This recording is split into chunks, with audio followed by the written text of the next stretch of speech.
याद है 2014 की वो कमाल की फिल्म इंटरस्टेलर? उसने हम सबको स्पेस की गहराइयों के एक शानदार सफर पर भेज दिया था। लेकिन फिल्म का सबसे माइंड ब्लोइंग हिस्सा तो इसका क्लाइमैक्स था, जब फिल्म का मेन कैरेक्टर एक बहुत बड़े ब्लैक होल के अंदर गिर जाता है। और बस उस एक सीन ने एक ऐसा सवाल खड़ा कर दिया जो आज तक लोगों के दिमाग में घूमता है। तो फिल्म के क्लाइमैक्स में होता क्या है? कूपर गारगेंचुआ नाम के उस विशाल ब्लैक होल में समा जाता है। पहले तो बिल्कुल अंधेरा, फिर अजीब से पार्टिकल्स और रोशनी चमकती है, और अचानक बूम, वो एक 5 आयामी दुनिया में होता है। क्या सीन था, है ना? बिल्कुल अविश्वसनीय। अब देखिए, फिल्म की कल्पना तो कमाल की थी, लेकिन असलियत में क्या होता? विज्ञान क्या कहता है इस बारे में? चलिए आज इसी बड़े से रहस्य से पर्दा उठाते हैं और समझते हैं कि अगर सच में कोई ब्लैक होल में गिर जाए तो उसके साथ असलियत में क्या होगा। तो आइए इस कॉस्मिक रहस्य में एक गहरी डुबकी लगाते हैं। हम शुरू करेंगे इंटरस्टेलर के सवाल से, फिर आगे बढ़ेंगे आइंस्टाइन के सिद्धांतों को समझने जिन्होंने इसकी नींव रखी। फिर हम देखेंगे कि ये कॉस्मिक दैत्य पैदा कैसे होते हैं, इनका स्ट्रक्चर कैसा होता है, इवेंट होराइजन के पार क्या है, और आखिर में यूनिवर्स में इनका असली रोल क्या है। ब्लैक होल्स को समझने की कहानी आज से लगभग 100 साल पहले एल्बर्ट आइंस्टीन के साथ शुरू होती है।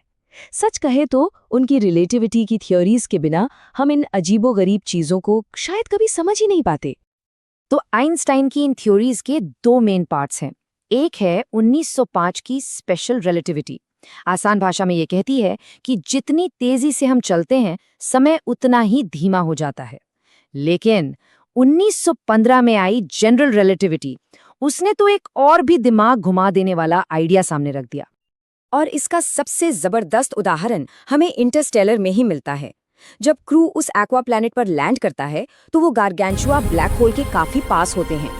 वहां की शक्तिशाली ग्रेविटी टाइम को इतना स्लो कर देती है कि उनका वहां बिताया हुआ 1 घंटा पृथ्वी के 7 सालों के बराबर हो जाता है। सोचिए जरा।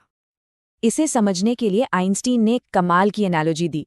उन्होंने कहा कि स्पेस और टाइम को एक चादर की तरह इमेजिन कीजिए, एक स्पेस टाइम फैब्रिक। अब इस चादर पे आप कोई भारी चीज रखें, जैसे एक प्लैनेट या स्टार, तो उसमें एक झुकाव आएगा, है ना? बस यही झुकाव ग्रेविटी है, और जितना गहरा ये झुकाव होगा, टाइम वहां उतना ही स्लो हो जाएगा। तो चलिए अब थ्योरी से निकलकर आगे बढ़ते हैं। आइंस्टाइन ने तो बता दिया कि ऐसी चीज हो सकती है जिसकी ग्रेविटी इतनी ज्यादा हो कि लाइट भी ना बच सके। लेकिन सवाल यह है कि ये कॉस्मिक दैत्य आखिर पैदा कैसे होते हैं? चलिए देखते हैं। ये सब शुरू होता है एक विशाल तारे की लाइफ साइकिल से। देखिए, जब एक बहुत बड़े स्टार का फ्यूल, मतलब उसका हाइड्रोजन और हीलियम खत्म होने लगता है, तो वो अपनी ही ग्रेविटी के प्रेशर में ढह जाता है। इसके बाद होता है एक जोरदार धमाका, जिसे हम सुपरनोवा कहते हैं। और इस धमाके के बाद जो बच जाता है वही होता है एक अविश्वसनीय रूप से घना कोर, यानी एक ब्लैक होल। लेकिन हाँ, हर तारा ब्लैक होल नहीं बनता। इसके लिए एक लिमिट है। भारतीय अमेरिकी एस्ट्रोफिजिसिस्ट सुब्रमण्यम चंद्रशेखर ने ये लिमिट सेट की। उनके मुताबिक अगर तारे के ढहने वाले कोर का द्रव्यमान हमारे सूरज के द्रव्यमान से 1.4 गुना से ज्यादा है, तभी, सिर्फ तभी वो एक ब्लैक होल बन सकता है। अपना सूरज, शुक्र है, इस लिमिट से काफी नीचे है। ठीक है, तो अब हमें ये पता चल गया कि ब्लैक होल बनते कैसे हैं। अब आते हैं इस बात पर कि ये दिखते कैसे हैं। हमने जो तस्वीरें देखी हैं, फिल्मों में या असलियत में, उनके हर एक हिस्से का एक खास मतलब होता है।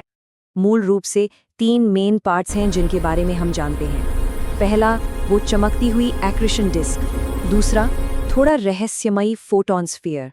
और तीसरा, सबसे कुख्यात, इवेंट होराइजन। वो जो ब्लैक होल के चारों तरफ एक चमकीली रिंग दिखती है ना, वो असल में गैस और धूल का एक तेजी से घूमता हुआ बादल है। ब्लैक होल की ग्रेविटी इसे अपनी तरफ खींचना शुरू करती है, और घर्षण के कारण ये इतना गर्म हो जाता है कि लाखों डिग्री के तापमान पर एक्सरे में चमकने लगता है। वैसे इंटरस्टेलर ने इस एक्रीशन डिस्क को काफी हद तक सही दिखाया, लेकिन कुछ छोटे मोटे अंतर हैं। असलियत में ये डिस्क नारंगी पीली नहीं बल्कि नीले के ज्यादा करीब होगी, क्योंकि ये एक्सरे छोड़ती है। और एक और मजेदार बात, इसका जो हिस्सा हमारी तरफ घूम रहा होता है वो ज्यादा चमकीला दिखता है। ये लाइट वेव्स के दबने की वजह से होता है, जिसे डॉपलर इफेक्ट कहते हैं। अब यहाँ से चीजें और अजीब होने लगती हैं। फोटॉन स्फीयर को देखिए। ये एक्रीशन डिस्क के ठीक अंदर का एरिया है जहां ग्रेविटी इतनी शक्तिशाली है कि ये लाइट को यानी फोटॉन्स को एक ऑर्बिट में फंसा लेती है। इसका मतलब सोचिए, अगर कोई वहां पहुंच पाए तो सैद्धांतिक रूप से उसके सिर के पीछे से निकली लाइट पूरा घूमकर उसकी आंखों में वापस आ सकती है। मतलब अपने ही सिर का पिछला हिस्सा देखना संभव है। और फिर आता है इवेंट होराइजन, ब्लैक होल की आखिरी सीमा। ये कोई दीवार नहीं है, बल्कि स्पेस में एक ऐसा बिंदु है जिसके आगे ग्रेविटी इतनी ज्यादा शक्तिशाली हो जाती है कि लाइट तक इससे बच के नहीं निकल सकती। ये सच में पॉइंट ऑफ नो रिटर्न है। तो अब आते हैं उस सबसे बड़े सवाल पर, इस बाउंड्री के उस पार क्या है? जो कूपर ने फिल्म में देखा, क्या वो सच हो सकता है? खैर, यहाँ पर आकर हम विज्ञान की जानी मानी दुनिया से बाहर निकलकर सिद्धांतों और अनुमान की दुनिया में कदम रखते हैं। इंटरस्टेलर ने तो एक 5 आयामी टेसरैक्ट की कल्पना की, जहां समय और स्पेस एक हो गए थे। लेकिन अभी तक के फिजिक्स के हिसाब से सच्चाई इससे कई ज्यादा क्रूर है। वैज्ञानिकों का मानना है कि इवेंट होराइजन को पार करते ही कोई भी चीज हो, वो इतनी जोरदार ग्रेविटी से खिंच जाएगी कि पल भर में उसके टुकड़े टुकड़े हो जाएंगे। आइंस्टाइन की थ्योरीज के मुताबिक ब्लैक होल के बिल्कुल सेंटर में एक चीज होती है जिसे कहते हैं सिंगुलैरिटी। ये एक ऐसा बिंदु है जहां घनत्व और ग्रेविटी अनंत हो जाती है। मतलब इतनी ज्यादा कि हमारे फिजिक्स के सारे नियम वहां फेल हो जाते हैं। वहां क्या है, हम सच में नहीं जानते। अब तक हमने ब्लैक होल्स को एक तरह से यूनिवर्स का विलेन ही समझा है, एक विनाशक। लेकिन क्या ये पूरी सच्चाई है, या इनका रोल इससे कहीं ज्यादा बड़ा और महत्वपूर्ण है?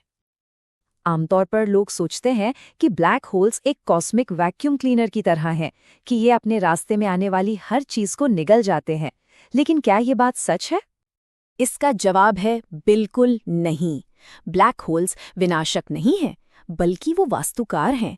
वो एक गैलेक्सी के लिए एंकर का काम करते हैं जो सब कुछ एक साथ जोड़कर रखता है।